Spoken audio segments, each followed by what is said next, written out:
Madame, mademoiselle, monsieur, bonjour.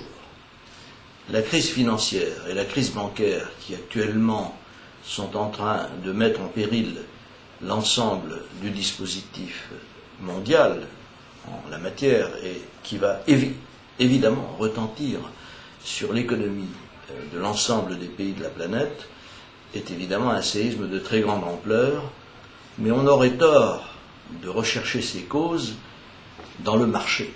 Le marché n'y est strictement pour rien. Cette crise est partie des États-Unis, du marché hypothécaire, c'est-à-dire des prêts qui ont été consentis par les banques américaines à des personnes dont les revenus ne permettaient pas de rembourser les prêts et les intérêts de ces prêts dans le cas où les taux d'intérêt augmentaient. Ces prêts n'ont été consentis que parce qu'ils étaient garantis par la puissance publique. Les deux organismes dont l'État américain a repris le contrôle, c'est-à-dire Fannie Mae et Freddie Mac, qui sont des organismes qui garantissent les crédits, intervenaient d'une manière protectrice. Et jamais les banques ne se seraient risquées à prêter de l'argent sans aucune garantie de retour si elles n'étaient assurées que l'État, finalement, par l'intermédiaire de ces deux organismes notamment, ne viendrait à leur secours. C'est ce qui s'est passé. La sanction est évidemment celle des contribuables, mais qui a élu les autorités d'un pays, sinon les contribuables, en tant que citoyens? Donc, il ne faut pas dire que c'est une crise du marché, c'est une crise d'un marché faussé par l'État. De même, l'État a encouragé les banques à prêter à des gens manifestement peu solvables ou carrément insolvables, au motif qu'il ne fallait pas user de discrimination à l'égard de ce que l'on appelle en France les minorités visibles. Et donc là encore, on a ajouté aux emprunteurs insolvables d'autres emprunteurs tout aussi insolvables, ou en tout cas qui se sont révélés tels. Cette crise est effectivement une crise du capitalisme, mais d'un capitalisme dévoyé par l'État. Si les assureurs qui ont prêté de l'argent, ou si les banques qui l'ont fait aussi, avaient eu la certitude qu'en cas de perte, c'est elles qui en assumeraient la responsabilité et le prix, il est évident qu'elles auraient été beaucoup plus prudentes. Donc quand M. Sarkozy à Toulon s'en va fustigeant le capitalisme qui, paraît-il, est en train d'emporter la planète, il oublie de dire que c'est l'État les États qui sont en particulier responsables. D'ailleurs, au nom de quel État M. Sarkozy s'exprime-t-il? D'un État qui donnerait l'exemple de la vertu, l'exemple d'un État bien géré, d'un État qui est ménager de l'argent public? Foutaise. En réalité, l'État français est un État qui gère de façon catastrophique. Combien de dettes avons-nous? 1200 milliards d'euros de dettes, plus les 900 milliards que représentent les engagements de retraite des fonctionnaires. Quel est le montant du déficit? Pour l'année qui vient, plus de 52 milliards, en ce qui concerne l'État seulement, auquel il faudra évidemment rajouter une dizaine ou une quinzaine de milliards de déficit des organismes sociaux, ou davantage, plus les déficits des collectivités territoriales. Savez-vous combien chaque année on doit payer, nous, contribuables français, pour payer les intérêts de la dette de l'État? 45 milliards, 44 ou 45 milliards d'euros, c'est-à-dire pratiquement le montant de l'impôt sur le revenu. Et c'est le chef d'un État aussi mal géré, aussi scandaleusement géré, qui vient nous dire que désormais, c'est les réglementations de l'État qui vont sauver le système.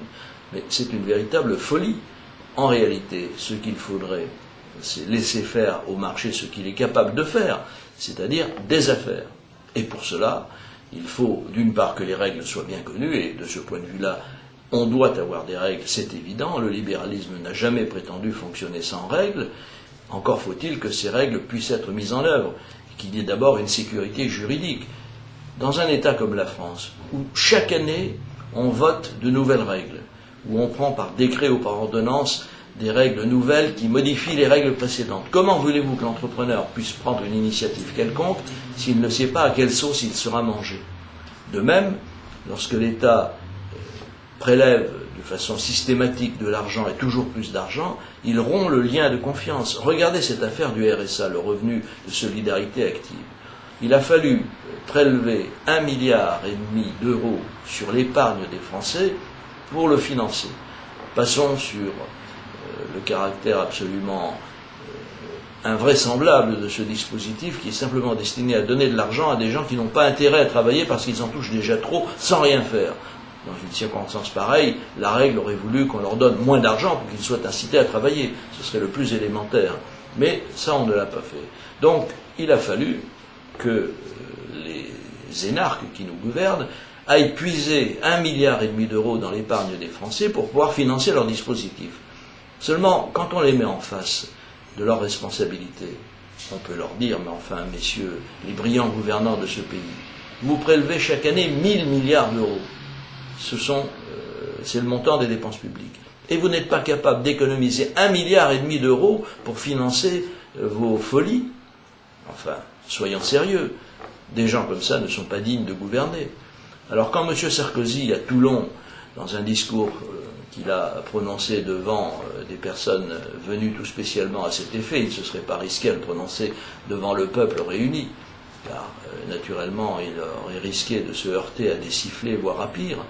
Eh bien, lorsque M. Sarkozy dit qu'il faut fonder le capitalisme sur la propriété privée, sur le respect de celle-ci et sur la responsabilité individuelle, et il dit des choses qui sont évidentes mais qui ne sont jamais respectées et que lui-même ne respecte pas.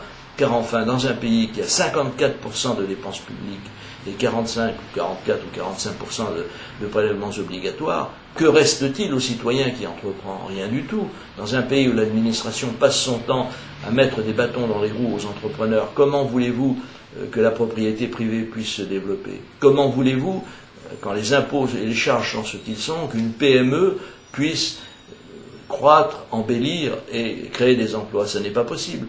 Il y a pourtant en France 2,5 millions d'entreprises, dont la plupart sont des petites entreprises. Elles ne demanderaient qu'à croître et à augmenter à la fois leur activité et le nombre de leurs salariés si elles avaient la possibilité de gagner de l'argent, tout d'abord, et d'investir cet argent dans leurs affaires, bref, de capitaliser.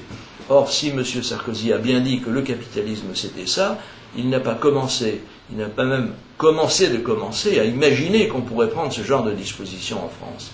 Alors, évidemment, il est plus facile de mettre en cause le capitalisme ou la folie débridée des banques, alors qu'en réalité, on est parfaitement responsable de cette situation. Non pas de la situation mondiale, bien sûr, M. Sarkozy n'y est pas pour grand-chose, même s'il se hisse sur les tréteaux de la gloire pour essayer de faire la leçon au monde entier. Mais pour ce qui est de la France, oui, il en est responsable, au moins depuis 1 an et quelques mois. Or, depuis 1 an et quelques mois, qu'a-t-il fait? Eh bien, beaucoup de vent. Quelques dispositions ont été prises qui n'ont en rien changé la donne. On vient d'enregistrer les chiffres de l'emploi du mois d'août, 30 000 à 40 000 chômeurs de plus. C'est un chiffre qui n'avait pas été atteint depuis 1993. Bref, tout se dégrade, et tout se dégrade parce qu'on n'a pas fait et qu'on ne fait toujours pas les réformes qui s'imposent. Celles-ci passent par une réduction drastique des dépenses publiques, par une réduction de toutes les procédures qui empoisonnent l'existence de ceux qui veulent entreprendre, bref, par une véritable remise en cause du système qui a gouverné la France depuis maintenant plus de 30 ans, et on pourrait même dire depuis la Libération. Donc c'est en cela que les choses peuvent changer, et pas autrement.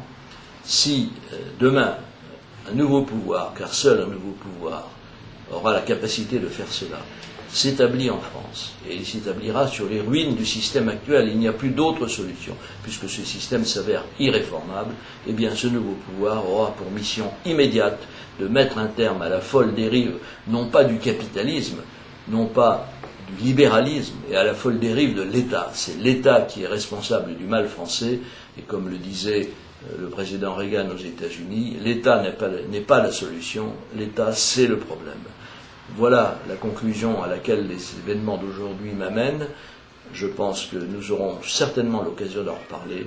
Et en attendant, gardez courage, à bientôt, et vive la France.